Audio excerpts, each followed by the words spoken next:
Hypothecated comments చేసి hypothecated అంటే జరిగింది, జరగబోయేది, జరుగుతున్నది అన్నీ ఊహించుకొని చాలా అద్భుతంగా ప్రదర్శన చేసిండు. గతంలో అట్లా ఊహించుకొని చెప్పినా ఇప్పుడు నిజమేనే అంటున్నారు, అది కూడా చెప్తున్నారు. బీజేపీ బీఆర్ఎస్ పొత్తు మీద జరగకపోయినా జరిగినట్టు ఏదో జరుగుతుంది అన్నట్టు చెప్పిండు.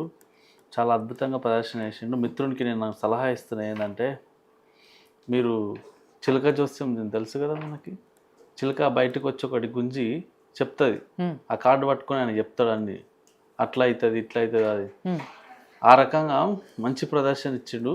ఓకే, కానీ కాంగ్రెస్ పార్టీ రోజు గురువింద గింజ సామెతను మర్చిపోతున్నట్టుంది. వాళ్ళు ఫస్ట్ వాళ్ళ పార్టీలో గతంలో ఏం జరిగింది, ఇప్పుడు ఏం జరుగుతుందని కూడా వాళ్ళు కూడా కొంచెం అవలోకన చేసుకోవాల్సినటువంటి అవసరం ఉంది. ఈరోజు ఎక్కడ మేము బీఆర్ఎస్ పార్టీతో పొత్తు పెట్టుకున్నామండి? ఎందుకు పదే పదే చౌకబారు ఆరోపణలు అంటారు వీటిని, పసలేని ఆరోపణలు, చౌకబారు ఆరోపణలు ఎందుకు చేస్తూ ఉన్నారు? ఇట్లాంటి ఆరోపణలు పదే పదే వీటి చేయడం వల్ల మీకు రాజకీయంగా మైలేజ్ రావచ్చు కాక, కానీ ప్రజలు ఇది నమ్మేటువంటి పరిస్థితిలో లేరు. ఒకటే, భారతీయ జనతా పార్టీ మీద అక్కసు వెళ్ళబోసుకోవాలి, విషం కక్కాలి, దుమ్మెత్తిపోయాలి, బట్ట కాల్చి మీదేయాలి. ఇదే కదా వీళ్ళు చేసేటువంటి పని ప్రతినిత్యం.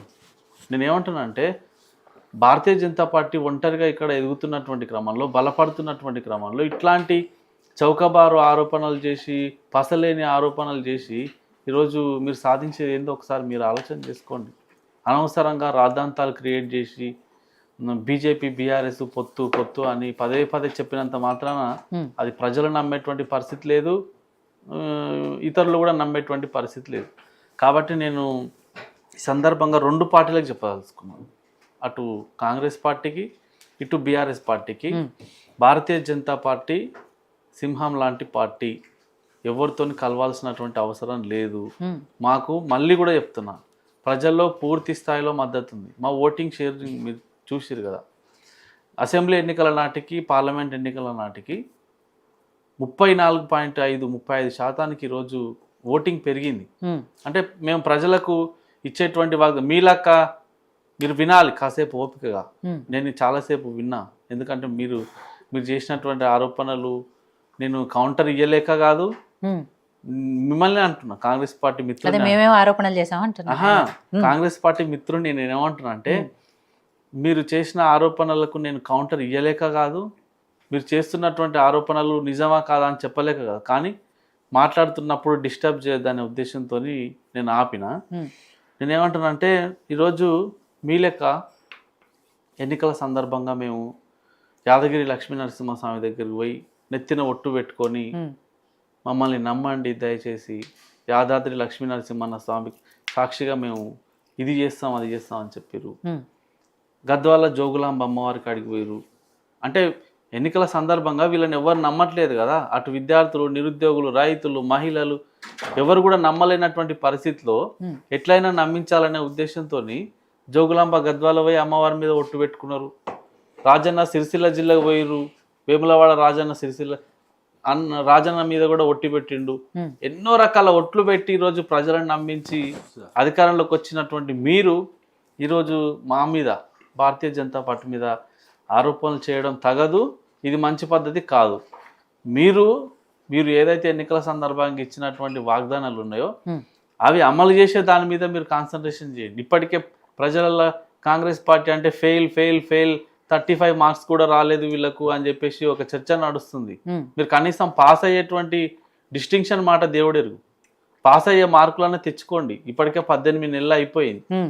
ప్రతినిత్యం ప్రతిపక్ష పార్టీల మీద ఏ రకంగా విమర్శలు చేయాలి, ఏ రకంగా దుమ్మెత్తిపోయాలి, ఏ రకంగా వాళ్ళని బదనాం చేయాలి అనే దాని మీద కాన్సన్ట్రేషన్ చేస్తున్నారు తప్ప పరిపాలన మీద ఎక్కడ కూడా వీళ్ళు కాన్సన్ట్రేషన్ చేస్తలేరు అనిపిస్తుంది. కాబట్టి ఇప్పటికైనా ఈ పసలేని ఆరోపణలు, చౌకబారు ఆరోపణలు బంద్ చేసుకోండి. పరిపాలన మీద మీరు ధ్యాస పెట్టి రాష్ట్రాన్ని మంచి అభివృద్ధి పథంలో నడిపించేటువంటి ప్రయాణం చేసేటువంటి దానికి మీరు శ్రీకారం చేయండి.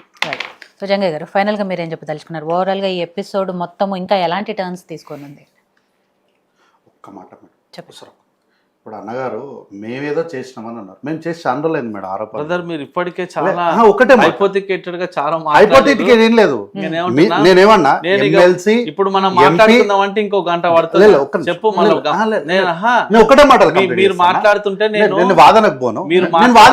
మీరు మాట్లాడుతుంటే నేను గమనించిన అన్ని విషయాలు చూసినా నేను చర్చకు పోను. మాటలు రాక కాదు, నేను చర్చకు పోనన్నా.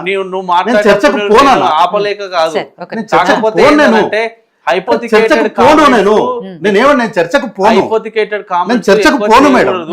నేను చర్చకు పోను. అది మంచి పద్ధతి. నేను చర్చకు పోను. నేను చెప్పేదో వినాలి కదా మీరు. నేను చర్చకు పోను. రాజకీయాలు కూడా నేను చర్చకు పోను. సహృద్భావ వాతావరణంలో నేను చర్చకు పోను. నేను ఒకటే మాట చెప్తా. వాతావరణంలో జరగాలి. నేను ఒకటే మాట చెప్తాను. నేను చర్చకు పోను. నేను చర్చకు పోనని చెప్తున్నా. వాదించే నేను చర్చకు పోనని చెప్తున్నా. ఒకటే మాట చెప్తాంటే మీరే నన్ను మాట్లాడిస్తలేరు. నేను చెప్పేది వినండి. అరే మీకు పాజిటివ్ చెప్తున్నా నెగటివ్ చెప్తున్నా వింటలేరు మీరు. మేము విన్నాం కానీ బహుశా నేను పాజిటివ్ నెగటివ్ మీరు వింటలేరు కదా. బహుశా నేను ఏం చెప్తానో విన్నా ఫస్ట్. మాట్లాడే వాదన మా దగ్గర లేకపోతే నాకు చెప్పనే ఇస్తలేరు మీరు. బహుశా మీ అంత హైపోథెటికేటెడ్ ఏంది? ఏం చెప్పాలో మీరు చెప్పనిస్తలేరు. హైపోథికేటెడ్ కామెంట్స్ అన్న మీరు దయచేసి నేను చెప్పేది వినండి. నేను చెప్పేది వినండి. నేను చెప్పేది వినండి. అయితే మేము ఎంపీ ఎమ్మెల్యే చాలా దూరమైంది మేడం మేము చెప్పి. మేమే ఇప్పుడు ఫ్రెష్ గా ఆరోపణలు చేస్తలే. ఆరోపణలు చేస్తే కవిత గారు ఆరోపణలు చేస్తున్నారు. దాని గురించి చెప్పండి అంటే హైపోథెటికల్ గా మాట్లాడిరని మమ్మల్ని అంటే మేమేం చేస్తాం దానికి? తండ్రికి రాసిన లేఖలో ఏదైతే విషయం చెప్పిందో వాళ్ళ తండ్రి ఎవరి దగ్గరికి పోయి మేము పొత్తుకు పోతామని చెప్పిన ఆయనని అడగాలి. ఎప్పుడు ఎవరు ఈమె దగ్గరకు వచ్చి చెప్పిరో ఈమెను అడగాలి. కానీ మనం అన్ని హైపోథికేటెడ్ గా మనమే మాట్లాడి మొత్తం వాళ్ళు వీళ్ళు నేను కూడా కవిత గారిని అడగాలన్నట్టున్నాను. మమ్మల్ని కాదు అడగాల్సింది.